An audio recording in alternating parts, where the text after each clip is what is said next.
बिस्मिल्लाहिर्रहमानिर्रहीम। अस्सलाम वालेकुम नाज़रीन, प्रोग्राम आप देख रहे हैं 7 से 8 सना हाशमी के साथ। मुझे उम्मीद है कि आप तमाम लोग खैर खैरियत से होंगे। कराची के अनगिनत मसाइल अपनी जगह, लेकिन पानी का देरीना मसला जूं का तूं है। शहरी इस वक्त जाहिर है एक जानिब मौसमी हालात के बायस यानी गर्मी की शिद्दत से परेशान है, फिर जाहिर है कहा जा रहा है कि इलेक्ट्रिक की मेहरबानियां भी शहर के मुख्तलिफ इलाकों में जारी और सारी हैं, लेकिन पानी की बंदिश इस पर सोने पर सुहागा है। हमारे शहर का सबसे बड़ा मसला यह है कि यहाँ इंफ्रास्ट्रक्चर के मसाइल तो हैं, लेकिन मैंने अली खुर्शीदी का वो साउंड बाइट कहा था, मेरे प्रोड्यूसर साहब शायद मिस कर गए वो लाइन, जिसमें उन्होंने MD वाटर बोर्ड जो साबिक रहे हैं उनको बड़े उन्होंने अलकाबात से नवाजा। वो याद कर रहे थे असदुल्ला साहब को, उन्होंने कहा न जाने कब से सीट पर बराजमान है, शहर को पानी नहीं देते, बाबुओं को लाकर बिठा दिया जाता है। तो आज हमने सोचा कि जरा बाबुओं से ही पूछें कि शहर को पानी देने में इनको क्या मुसीबत है, क्या कबाहत है, क्या तकलीफें हैं, क्योंकि जो शहर के मुख्तलिफ इलाकों की रिपोर्ट्स है मेरे पास, गुलशन इकबाल, नीपा, लियारी, जमशेद टाउन, यहाँ से रोजाना की बुनियाद पर यह शिकायत आ रही है कि भाई पानी नहीं मिल रहा।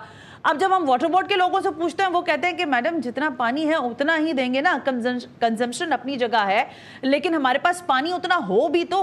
अब इस सिचुएशन के अंदर वाटर बोर्ड के मसाइल हकीकत में हैं क्या, ये अहम तरीन सवाल है। और हर रोज ये जो ब्रेकिंग न्यूज के डब्बे घूमते हैं कि 84 इंच की कतर की पाइपलाइन जो है वो फट गई है और अभी तक उसको नहीं सही किया गया है, ये किसकी जिम्मेदारी है? मेरे साथ मौजूद हैं असदुल्ला खान, COO हैं वाटर कॉर्पोरेशन के। असद साहब, थैंक यू वेरी मच, और आपको सबसे पहले मुबारक उम्रे की, माशाल्लाह आप उम्रा अदा करके आए हैं। असद साहब आप आए और कोई अच्छी मीठी मीठी बातें तो मैंने आपसे करनी नहीं है। शहर जल रहा है, पानी है नहीं, अलतश की सदाएं हैं शहर के अंदर, क्यों नहीं देता वाटर बोर्ड पानी? सीधा सवाल और सीधा जवाब। जितना पानी वाटर बोर्ड, वाटर कॉर्पोरेशन के पास अवेलेबल है इस कराची शहर के अंदर, वो वाटर कॉर्पोरेशन प्रोवाइड कर रहा है, और उसके लिए शब व रोज़ अपनी जो आवाम है, उसके लिए जो हमारी पब्लिक है, उसके लिए जो हमारे स्टाफ है, वो शब व रोज़ काम कर रहा है। सवाल ये पैदा हो रहा है कि जो मेरे दोस्त मेरे लिए कह रहे हैं कि जी मैं इतने अरसे से बरजमान हूँ, जैसे आपने फरमाया, अली खुर्शीदी मेरे बहुत अच्छे दोस्त हैं, लेकिन शायद रमज़ान के दिनों के अंदर कुछ ऐसी वजूहात थी, कुछ ऐसे प्रॉब्लम्स थे कि मैं कराची शहर में था नहीं, मैं उस वक़्त उम्रे पे गया था, तो कुछ डिस्टर्बेंस हुई जिसकी वजह से अली खुर्शीदी साहब ने ये कहना पड़ा, उनको शदीद गुस्सा आया। लेकिन उनके साथ साथ कल भी उनकी MNA खातून, उनके MPA जो मॉडल टाउन के थे और मलीर के थे, वो मेरे पास आए हुए थे। जो मुझसे बन सकता है मैं वो सारे काम करता हूँ।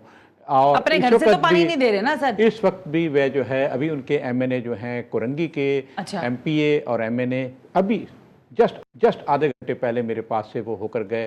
और जो मैं कर सकता हूँ उनके लिए, वो मैं पूरी कोशिश करता हूँ कि पानी अवेलेबल करूँ। सीधा सा जो आपने सवाल किया, उसका सीधा सा जवाब ये है कि कराची शहर की जो इस वक्त रिक्वायरमेंट है पानी की, वो है 1200 MGD। वो मेरी सबमिशन जो है वो सुप्रीम कोर्ट में भी ऑन रिकॉर्ड इस वक्त मौजूद है।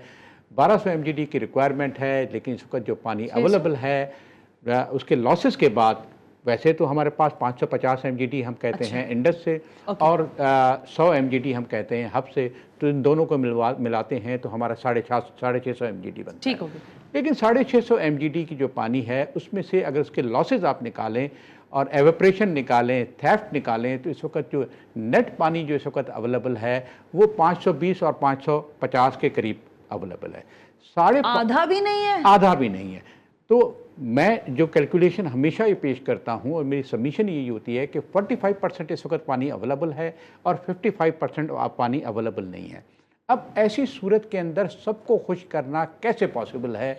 मुझे ये बता दें, मेरी सीट पे आके कोई भी आके बैठ जाए, वो ये बता दे कि जी जिस शहर के अंदर 45% पानी अवेलेबल है और 55% नहीं है, बीइंग ए मैनेजर, अगर जो मेरे पास चीज़ अवेलेबल है मैंने उसी को डिस्ट्रीब्यूट करना है। ये और बात है कि आम आदमी जो है, जो पॉलिटिशियंस हैं, उनको उनकी सोच डिफरेंट होनी चाहिए, और जो एक आम आदमी है उसकी सोच अलग होनी चाहिए।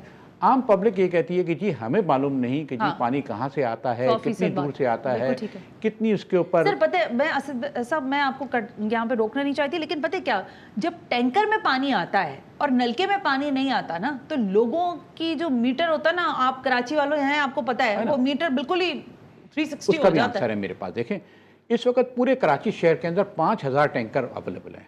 3500 टैंकर हमारे पास रजिस्टर्ड हैं और बाकी 1500 जो हैं वो प्राइवेट टैंकर चल रहे हैं। ऑल टुगेदर जो है वो 5000 टैंकर हैं।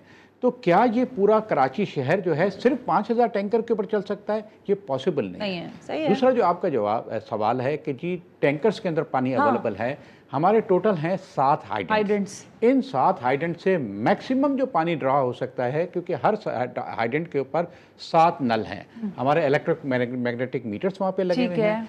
और जो सबसे बड़ी बात है इसके अंदर कि ये जो 7 हाइडेंट्स है, ये मैक्सिमम समर में जो है वो टोटल पानी ड्रा जो कर रहे हैं वो 18 MGT कर रहे हैं। जो मैंने आपको पहली फिगर दी 550 MGT, अगर इसकी आप परसेंटेज निकालेंगी तो परसेंटेज इसकी बनेगी कोई 3.5 MGT, 3.5% बनेगा या मैक्सिमम 4% इसका बनेगा। अच्छा। तो इस पूरे कराची शहर के अंदर जो इस वक्त पानी की सप्लाई है, उसमें ये टैंकर्स जो पानी सप्लाई कर रहे हैं, कंट्रीब्यूट जो कर रहे हैं, वो सिर्फ 3.5 से 4% MGT नहीं, परसेंटेज में अगर आप निकालेंगी तो 3.5 से 4% जो है ये टैंकर सप्लाई करते हैं।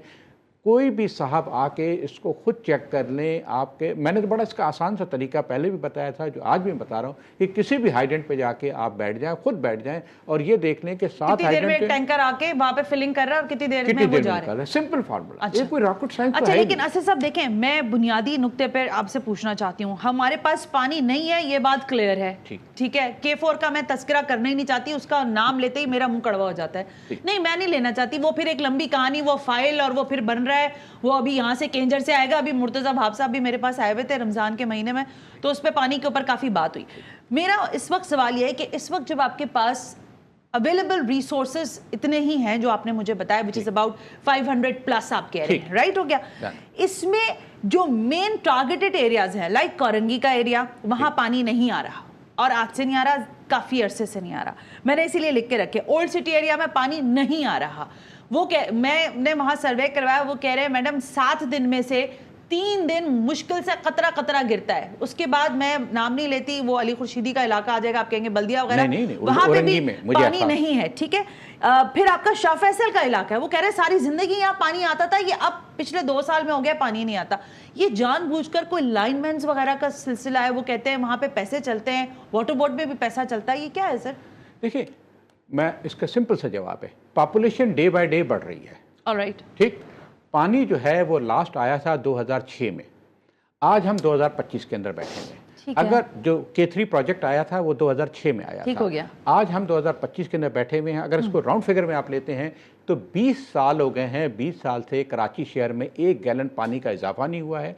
और 20 साल में कराची की पॉपुलेशन कितनी बड़ी है मुझसे ज़्यादा आपको मालूम है, या जो इस वक्त नाजरीन मुझे देख रहे हैं, सुन रहे हैं, ये तो हकीकत है। तो वो इस वक्त डबल ट्रिपल से भी ज़्यादा हो गई है। ठीक है। डेली बेसिस पे कराची के अंदर पॉपुलेशन बढ़ रही है, लोग ज़रिया माश की तलाश में। कल भी मेरी जगह पे डिस्कशन यही हो रही थी कि ये कराची शहर जो है ये गरीब परवर शहर है, इसके अंदर जो है लोग अपने ज़रिया माश के लिए आते हैं। शहर पर बोझ बहुत है ना। आप मुझे सिर्फ अच्छा ये बताएं, चले छोड़ दे पानी को, ये आपकी 84 इंच की कतर की पाइपलाइन जो है, ये हर चौथे दिन अब मुझे खबर मिल रही होती है कि फला जगह की फट गई, फला जगह की फट गई।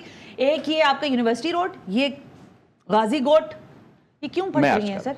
देखें, जो यूनिवर्सिटी रोड की थी लाइन, वो आज से 2 महीने पहले या 3 महीने पहले का एक वाकया था, जिसकी वजह से वहाँ पे काम करते हुए जो एक और अदारा वहाँ पे काम कर रहा था, वो तो ड्रिलिंग का मसला था, वो छोड़ दे, वो सही हो गया। भी तो फटती रहती हैं साहब, ये तो बात है ना। देखें, अब वो लीकेज हो रही है। देखिए, एक होता है बस्ट होना, एक होता है लीकेज होना। अच्छा। हमारी जितनी भी लाइनें हैं ये सब PRCC की लाइनें हैं, जिसकी आपने अभी गाजीकोट की बात की। ये 84 इंच की लाइन जो है ये 1956 की है।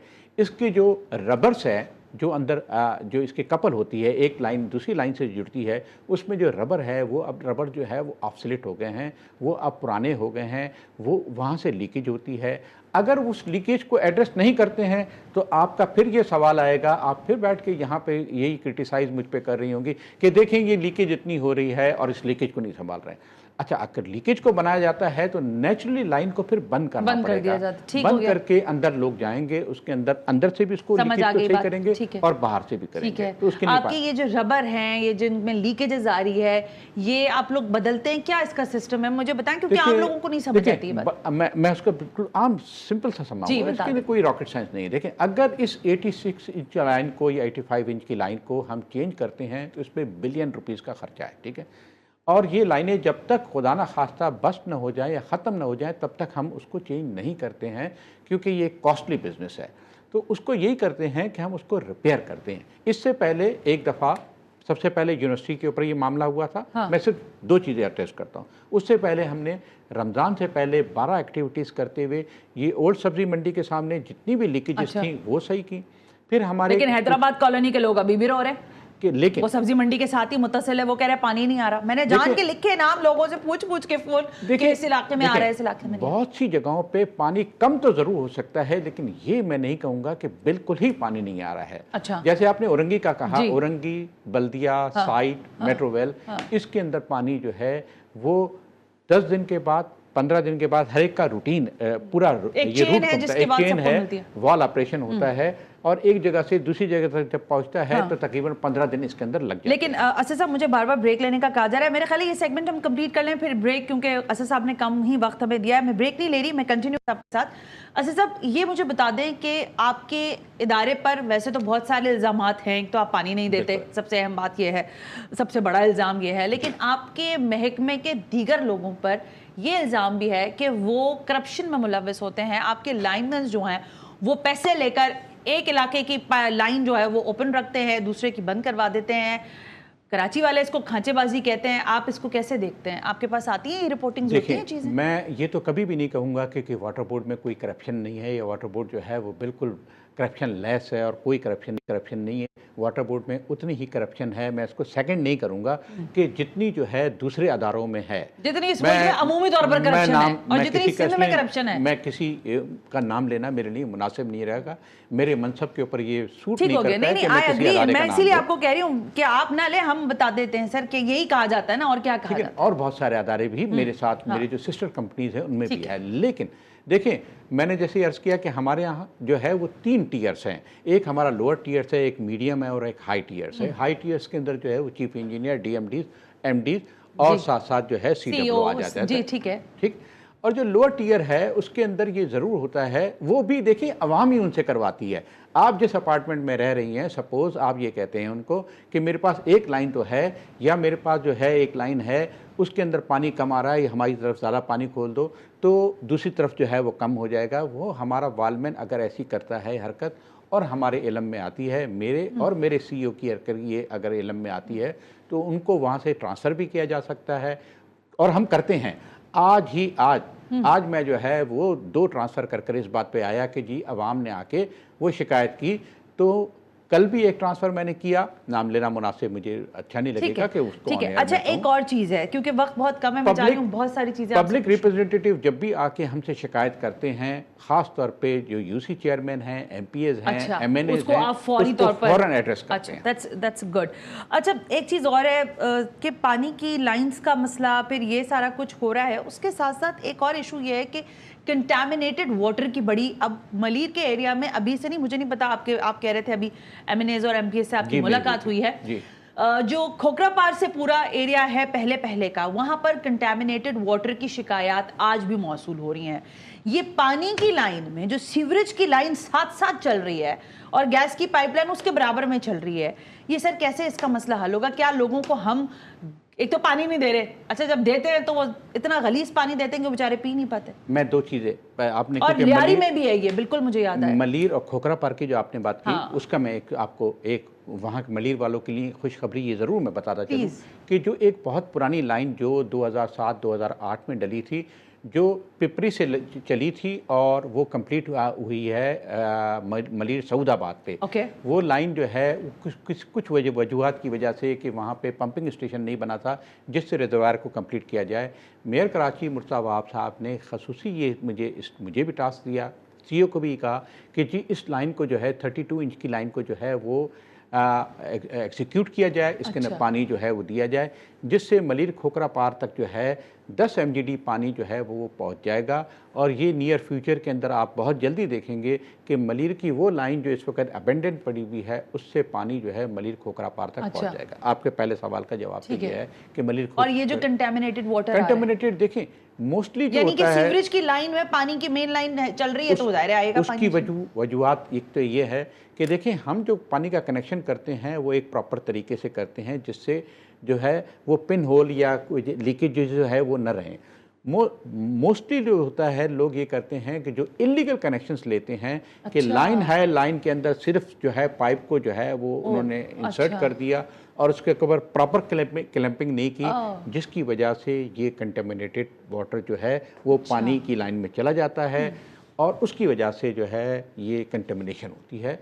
जिसको हम फॉरेन एड्रेस करते हैं। ये लाइंस का इशू तो नहीं होता कि आपस में नहीं, उनकी लाइंस का इशू नहीं होता है, ये इलीगल कनेक्शन लेने की वजह से होता है। अच्छा, मोस्टली यही होता है। अच्छा, यही होता है। अच्छा, दूसरी ज़ाहिर है क्योंकि वक्त मेरे पास कम मुझे बताया जा रहा है, एक तो ये जो हमारे यहाँ आजकल आपको पता है रोज़ाना की बुनियाद पर ये अंधोनाक खबर सुनने को मिलती है कि टैंकर्स ने फलाने को रोन दिया, फलाने ने उसको कर दिया। आपके पास जो टैंकर्स के ड्राइवर्स हैं वो कितने ट्रेंड हैं, उनके क्या SOPs हैं और क्या अभी तक जो हादसा हुए हैं इसमें वाटर बोर्ड का भी कोई टैंकर था? देखिए, मैं इसको एक तो ये बताता चलूँ कि गवर्नमेंट ऑफ सिंध ने एक ये डिसीजन लिया कि जितने भी टैंकर्स हैं इनकी फ़िटनेस सेक्रेटरी RTA जो हैं वो तमाम टैंकर्स की फ़िटनेस सर्टिफिकेट इशू कर रहे हैं और उनको एक ग्राउंड में बुला के उनको चेक करके कि जी इसका अगर टायर ख़राब है, इसकी ब्रेक ख़राब है, तो सेक्रेटरी RTA जो हैं वो तमाम टैंकर्स को जो है वो चेक कर रहे हैं। अब तक जो है जो 3,500 टैंकर्स हैं उनमें से कोई 1780 जो हैं वो टैंकर्स जो हैं वो वेरीफाई हो चुके हैं, चेक हो चुके हैं। देखें, इसके अंदर बिल्कुल ये दुख जैसी बात है, ये नहीं होना चाहिए।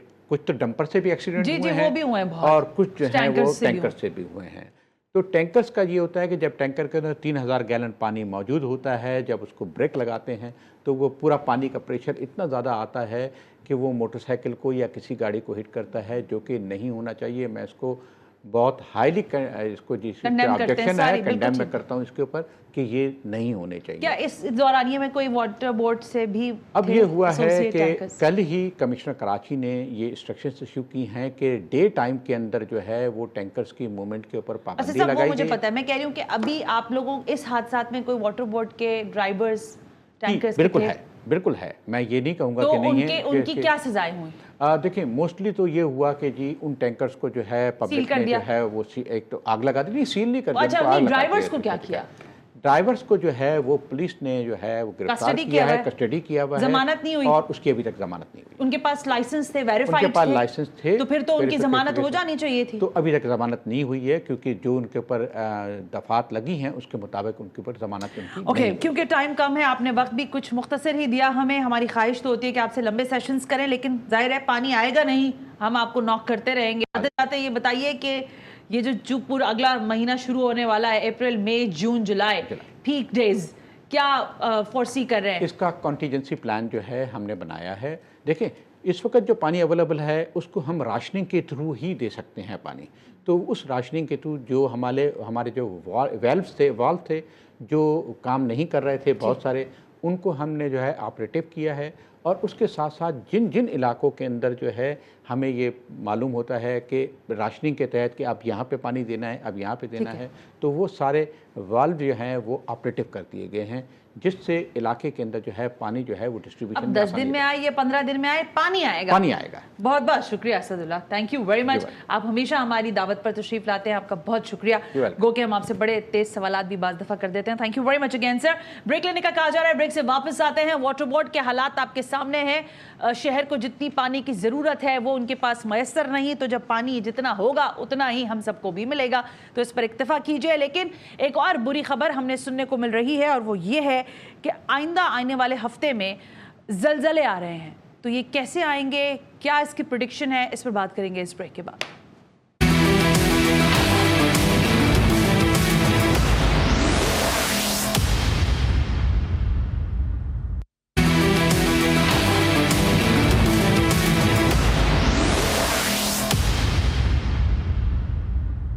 वेलकम बैक नाज़रीन। हम ब्रेक पर थे और ब्रेक पे जाने से पहले मैंने आपसे कहा कि ज़ाहिर ये खबर आजकल आप लोगों ने शायद सोशल मीडिया पर देखी हो, बहुत ज़्यादा इस पर बात हो रही है कि अगले हफ्ते से ही, उनके ज़ाहिर अब हम वीकेंड पर हैं तो कहा जा रहा है कि अगला हफ्ता जो है वो पाकिस्तान समेत दुनिया के मुख्तलिफ हिस्सों में ज़लज़ले आने की पेशगोई की गई है। अब पाकिस्तान की जब बात आई तो सारे लोगों के जैसे कहते हैं ना आइज़ एंड ईयर्स खड़े हो गए। उन्होंने कहा कि पाकिस्तान में पेशगोई कैसे हो सकती है, क्योंकि मुझे ये कोई बहुत, मैं एजेस की बात नहीं कर रही, ये अभी कुछ पिछली दिहाइयों की बात है, 20 साल 25 साल पहले की बात है कि लोग ये कहते थे कि ज़लज़ले की पेशगोई नहीं की जा सकती। आज भी लोग यही कहते हैं और बहुत बड़े बड़े साइंसदान ऐसा कहते हैं। लेकिन शहबाज लगारी जो कि सरबराह हैं earthquake news and research centre which is EQQN, उन्होंने ये दावा किया है कि ये ज़लज़ले आइंदा हफ्ते पाकिस्तान में आ सकते हैं। उनका ऐसा कहना है। वो ये किन अवामिल को देखते हुए कह रहे हैं, क्या पैरामीटर्स वो समझते हैं कि इस वक्त उनकी नज़र में है, ज़मीन में इस वक्त किस किस्म का इर्तिआश है जिसको देखकर ये कहा जा सकता है कि ज़लज़ले मुतवक्के हैं। मेरे साथ इस वक्त मौजूद हैं शहबाज लगारी, सरबराह earthquake news and research centre. Shahbaz साहब, थैंक यू वेरी मच, बहुत बहुत शुक्रिया वक्त देने के लिए। बिस्मिल्लाहिर्रहमानिर्रहीम, thank you very much. First of all मैं GTV चैनल की तमाम टीम का और स्पेशल जो होस्ट आज जिन्होंने मुझे इनवाइट किया, मैं दिल की अता गहराइयों से शुक्रिया अदा करता हूँ। शुक्रिया। शहबाज साहब, ये मुझे बताएं कि आपने प्रेस कॉन्फ्रेंस भी की, फिर आपकी ये बात इस वक्त सोशल मीडिया पर हर दूसरा आदमी शेयर कर रहा है आपकी तस्वीर के साथ, आपके लफ्जों के साथ, कि आइंदा हफ्ते पाकिस्तान में ज़लज़ले आ सकते हैं। ये आप कैसे कह रहे हैं? क्या चीज़ें आप फोर्सी कर रहे हैं? क्या चीज़ें आपने अभी तक किन पैरामीटर्स पे आप ये बात कर रहे हैं? मेरा जी मैम, मैं फर्स्ट ऑफ ऑल आपको कॉन्फ्रेंस का रेफरेंस दूंगा।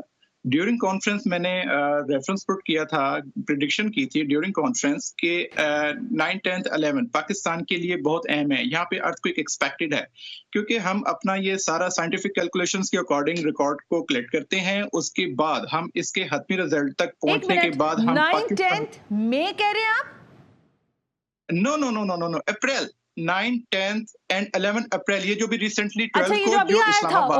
ओके, अच्छा जी, इतना ह्यूज मैग्नीट्यूड का था। तो इसका हमने ड्यूरिंग कॉन्फ्रेंस तमाम मीडिया, तमाम इलेक्ट्रॉनिक प्रिंट मीडिया वहां पर मौजूद थे, उन्होंने सबने रिकॉर्ड किया बाकायदा तौर पर, तमाम प्रेस रिलीज और इलेक्ट्रॉनिक मीडिया ने इसको कवर किया और जिसका हमने बताया था, क्योंकि हमारी साइंटिफिक कैलकुलेशंस के अकॉर्डिंग हम उसके मेन शॉक्स, आफ्टर शॉक्स और जो उसके बिफोर शॉक्स होते हैं, हम तीनों को अपने साइंटिफिक कैलकुलेशंस के अकॉर्डिंग मेजर करने के बाद उनके हतमी रिजल्ट तक पहुंच जाते हैं। इसमें हमने ड्यूरिंग कॉन्फ्रेंस में अभी रिसेंटली जो 12 अप्रैल 2025 को जो इस्लामाबाद और जो नॉर्दर्न एरियाज में जो ह्यूज मैग्नीट्यूड का अर्थक्वेक आया, उसके बाद बहुत लोगों में खौफ रास भी फैल गया। ड्यूरिंग कॉन्फ्रेंस जब हमारी प्रेडिक्शन कंप्लीट हुई, तमाम न्यूज चैनल्स ने, प्रिंट मीडिया ने हमारी उसको जो प्रेडिक्शंस थी उसको जो है दोबारा रिलीज किया और बाकायदा हमें कॉन्ग्रेचुलेशंस की कि आप इतना सेफ इम्यूनिटी के लिए काम कर रहे हैं और मैक्सिमम लोगों के लिए आप जो है मतलब ये जो आप लॉन्च किया है अपने प्रोग्राम, ये इससे मैक्सिमम लाखों लोगों की जिंदगियां सेव हो सकती हैं। और ऐसे ही जिस तरह ये भी रिसेंटली म्यांमार में जो अर्थक्वेक आया, इसका भी हमने 24 अप्रैल 2025 को अपने EQQN YouTube चैनल है जो हमारा, हमने उसके ऊपर इसको अपडेट कर दिया था, जिसको हमने ड्यूरिंग कॉन्फ्रेंस शहबाज साहब, मैं ये कह रही हूँ, ये तो ज़ाहिर वो प्रेडिक्शंस थी ना जो आपने की और वो हो भी गई हैं। ये जो अभी आपने रिसेंट कही है कि आइंदा हफ्ते पाकिस्तान में ज़लज़ला आने वाला है, ये किन डेट्स पे आप मुतवक्के समझते हैं? जी, मैंने इसका रिकॉर्ड जो है वो अपडेट किया है। ये कमिंग 1 to 8 आवर्स, 128 घंटे यानी कि 6 to 7 डेज जो कमिंग वीक है उसमें ये अर्थक्वेक एक्सपेक्टेड है। इसका जो है मैग्नीट्यूड 5.0 रेक्टर स्केल तक एक्सपेक्टेड हो सकता है। इसमें कुछ मैग्नीट्यूड के पॉइंट्स का डिफरेंस तो हो सकता है, यानी कि इसमें 4.8 भी हो सकता है, इसमें 5.3 भी हो सकता है, क्योंकि अभी हम ये सारा काम जितना भी है मैनुअल कर रहे हैं। मैनुअल बेस के ऊपर हमारी कोई कैलकुलेशंस में कुछ टाइमिंग में कुछ डिफरेंस तो जरूर हो सकता है, मगर उसके अंदर अर्थक्वेक एक्सपेक्टेड जो है वो 90 to 95%, आप इसको 100% भी कह सकते हैं, उस डिफरेंस के बाद ये एक्सपेक्टेड होते हैं। जी अच्छा शहबाज साहब, ये मुझे बताएं, अच्छा मैं ब्रेक ले लेती हूँ पहले, मेरा ख्याल है ब्रेक से वापस आती हूँ तो मैं आपसे कंटिन्यू करती हूँ ये सवाल कि हमें तो ये बताया जाता है कि ज़मीन के जो ज़ेरे ज़मीन जो हैं उसके हटने से या खिसकने से ये सारा मामला होते हैं। तो बिफोर दैट जब ये इंसिडेंट हो जाता है तो ही पता चलता है, उससे पहले प्रिडिक्ट करना बड़ा मुश्किल होता है। तो मैं शहबाज साहब से जो मेरी क्यूरियोसिटी है वो यही है कि वो कैसे ये बात प्रिडिक्ट कर सकते हैं। और दूसरा अहम सवाल ये कि क्या जो ज़लज़ले अभी तक आए हैं इससे अभी तक अल्हम्दुलिल्लाह उस तरह का नुकसान नहीं हुआ, क्या मुस्तकबिल करीब में जो आने वाले ज़लज़ले हैं उसमें किसी किस्म के नुकसानात का अंदेशा, उससे बचने के लिए, उससे बचने से पहले ही कुछ तदाबीर इख्तियार की जाए? ब्रेक ले लें, ब्रेक से वापस आते हैं।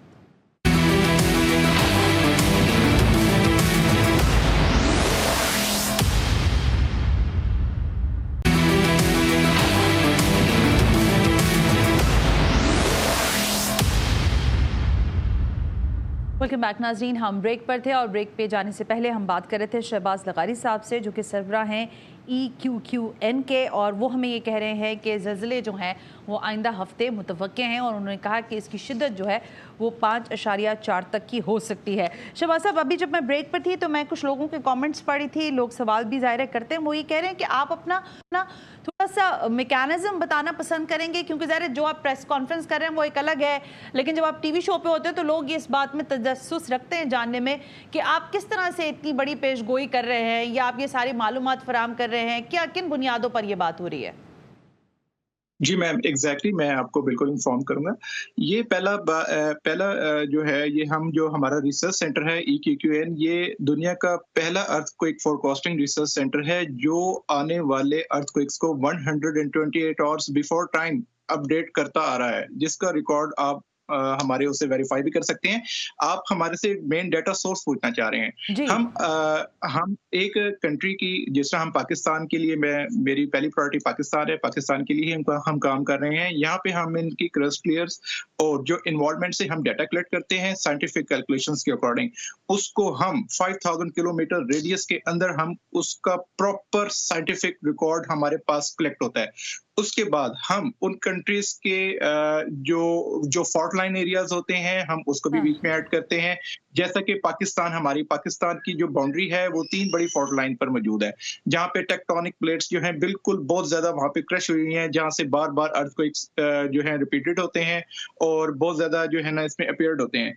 इसमें हमारे साथ जापान ने भी राब्ता किया था। जापान ने कहा कि आप हमारे टोक्यो रिसर्च सेंटर में आए, वहां पे हम बैठ के कुछ ऐसा मैकेनिज्म तैयार करते हैं जिससे फ्यूचर में बहुत सारी ह्यूमन लाइफ को सिक्योर किया जाए। तो हमने सोचा कि पहले हम अपने पाकिस्तान को प्रायोरिटी दें। फर्स्ट प्रायोरिटी हमारा पाकिस्तान है। इसके अंदर जो हमारी एक्सपेक्टेशंस हैं हम ये है कि इस टाइम हम वो साइंटिफिक रिकॉर्ड के पास पहुंच चुके हैं, वो उन कैलकुलेशंस के हतमी रिजल्ट्स तक हम पहुंच चुके हैं जिनको हम 100% अप्रूव कर सकते हैं।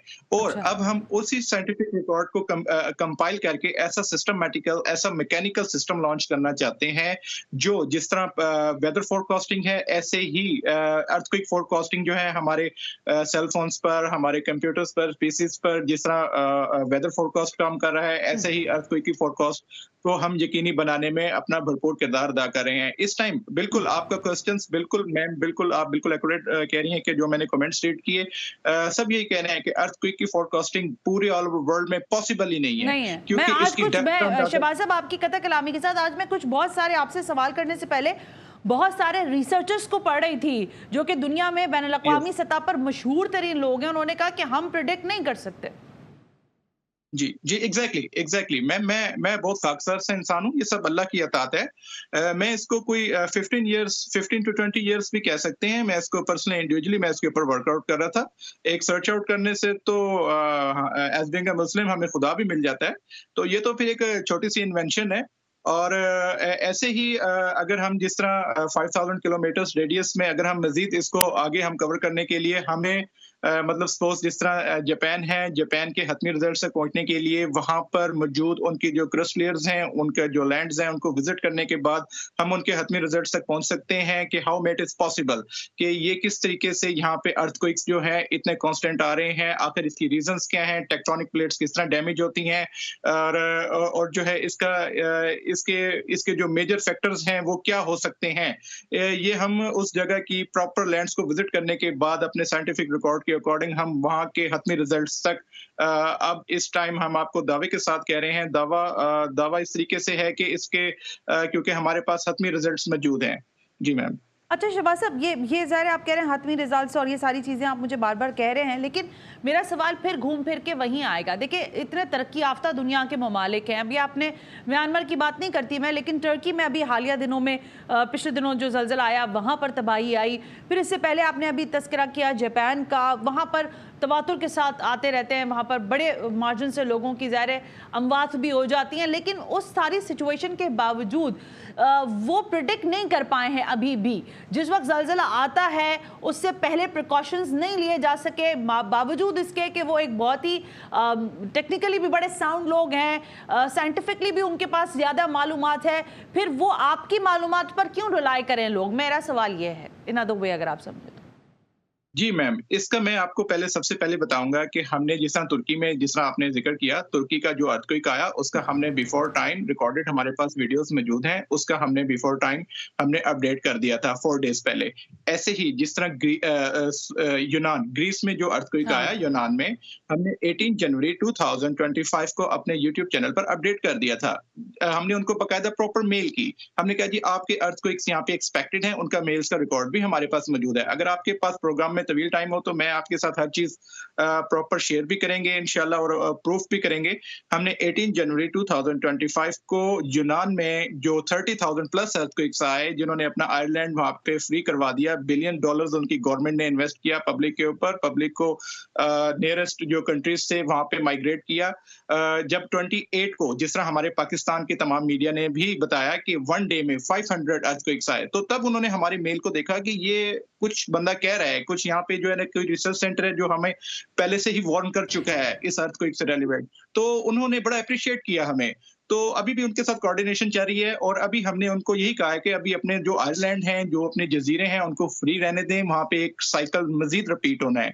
ऐसे ही म्यांमार का क्योंकि कम है, मुझे यकीन है कि आइंदा भी हम आपको जहमत देते रहेंगे ऐसे मौजू के ऊपर, लेकिन इस वक्त आपके रिसर्च सेंटर में कितने लोग हैं जो काम कर रहे हैं? आप कितने लोगों के साथ कोऑर्डिनेशन में काम कर रहे हैं इस रिसर्च सेंटर में? मैम ये जी एग्जैक्टली, बहुत अच्छा क्वेश्चन आपका। ये अभी इंडिविजुअल मैं इसके ऊपर काम कर रहा हूँ, क्योंकि ये मेरी पर्सनली इंडिविजुअली इन्वेंशन है। इसके ऊपर मैं पर्सनल तरीके से, क्योंकि ये ऐसा मैकेनिज्म, ऐसा सिस्टम है, ऐसी कैलकुलेशंस हैं, इसको मैं खुद ही बेहतर तरीके से, और आप इस बात को दोबारा इंडोर्स करते हैं शहबाज साहब कि आइंदा हफ्ते ज़लज़ले पाकिस्तान में मुतवक्के हैं? जी sure, within 7 days 128 hours जो कमिंग है उनमें अर्थक्वेक एक्सपेक्टेड हैं। जब वो आएंगे तो हम आपके साथ बिल्कुल दोबारा भी। Thank you very much Shahbaz Lavari, बहुत बहुत शुक्रिया।